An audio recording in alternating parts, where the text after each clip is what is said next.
On va maintenant aborder la façon dont le reveal détecte et classifie un épisode de fibrillation atriale, ce qui représente une des difficultés techniques pour ce genre d'appareil, avec à la fois des sous-détections et des surdétections. Comment l'appareil aborde la problématique de la fibrillation atriale? Il va évidemment rechercher une irrégularité dans les RR successifs.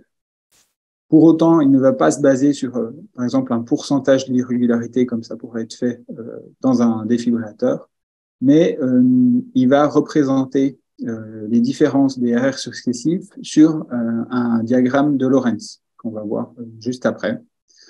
Et le diagnostic va se faire sur une fenêtre glissante de 2 minutes, représentée sur un diagramme de Lorentz. Le diagramme de Lorentz correspond justement à une représentation graphique des deltas DRR de n-1 et des deltas DRR en n. Donc sur l'abscisse, les deltas DRR en n-1, sur l'ordonnée, les deltas DRR en n. Par exemple, si l'on veut classifier ce point, le delta DRR n-1 va être 435 moins 670, ce qui va donner moins 235. Le delta DRR n, c'est-à-dire pour ce point, va donner 960 moins 435, 525. Donc en abscisse, on va se situer à moins 235. En ordonnée, on va se situer à 525 et on va donc avoir un point qui va se situer là. Si l'on veut maintenant classifier ce point, le delta DRR n-1 est donc à 525, donc sur l'abscisse, on va se situer à 525. Le delta DRR de ce point-ci, 520 moins 960, va être égal à moins 440, et on va donc se situer ici. Pour le point suivant, c'est la même chose. Donc, on va se situer à moins 440 sur l'ordonnée 280, moins 440 sur l'abscisse, 280 sur l'ordonnée, on va se situer là. Ainsi de suite, ainsi de suite. Quel est l'intérêt de représenter les irrégularités sur un diagramme de Lorentz plutôt que de calculer un pourcentage d'irrégularité si classique? C'est de mettre en évidence à la fois une stabilité extrême, c'est-à-dire que tous les points sont au centre du diagramme avec des deltas à 0, des irrégularités extrêmes comme dans la fibrillation atriale où la répartition des points est anarchique, qu'on appelle irrégularité irrégulière, complètement irrégulier, et des diagrammes de Lorentz où on voit qu'il y a des irrégularités, mais qui sont régulières, c'est-à-dire qui correspondent à certains motifs où on voit des zones de concentration de points. Et par exemple, ça va être le cas en cas d'extrasystole atriale répétitive. Quel est l'intérêt? C'est que si on compare ces points en termes de pourcentage d'irrégularité, finalement, il ne serait pas possible de faire la différence entre cette irrégularité régulière et cette irrégularité irrégulière. Et donc, ça permet de différencier plusieurs motifs. Ici, par exemple, en cas de fibrillation atriale, on voit que il y a un nuage de points qui se situe dans tout le diagramme.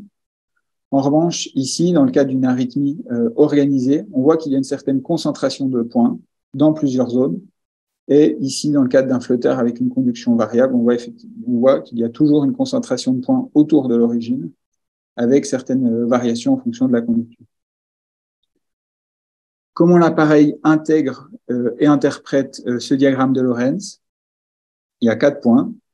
L'origine count va être le nombre de points situés au centre du diagramme, c'est-à-dire sur le carré noir. Le bin count va être le nombre de points qui va être en dehors de l'origine count. La F évidence va être le score d'évidence de FA, qui va calculer en soustrayant les origines count des bin count, c'est-à-dire va faire nombre de points à l'extérieur de l'origine moins nombre de points à l'intérieur de l'origine, et la F threshold, donc qui est le seuil à partir duquel le score d'évidence de FA va déclencher un épisode. C'est ce score qui peut être ajusté, c'est-à-dire qu'on peut lui demander d'attendre un score d'évidence de FA très haut avant de déclencher un épisode, comme par exemple à 75. On peut être emmené à programmer ce score si on a déjà eu, par exemple, de la surdétection d'extrasystole ventriculaire, ou si on ne cherche pas du tout d'épisodes de FH chez un patient. En revanche, on peut régler ce score à plus sensible, c'est-à-dire qu'il y a moins besoin d'événements en dehors de l'origine score pour détecter une fibrillation atriale, par exemple, après un AVC chez un patient chez qui l'objectif de l'appareil est de rechercher de la fibrillation atriale.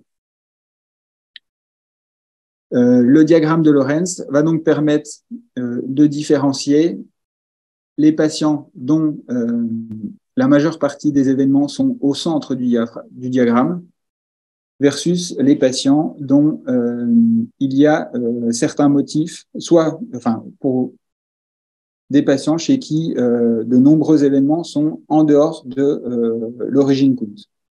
Pour autant, on va voir que si la détection de la fibrillation atriale est basée uniquement sur cette représentation visuelle du diagramme de Lorenz, il va y avoir des faux diagnostics de fibrillation atriale, par exemple en cas d'extrasystole atriale fréquente.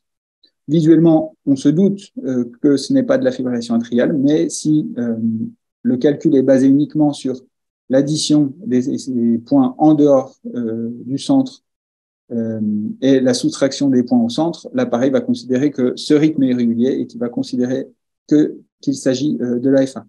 Donc, le diagramme de Lorenz n'est pas suffisant, va ne pas être suffisamment spécifique, on va avoir de nombreux faux positifs en cas d'extrasystole atriale ou d'arythmie sinusale.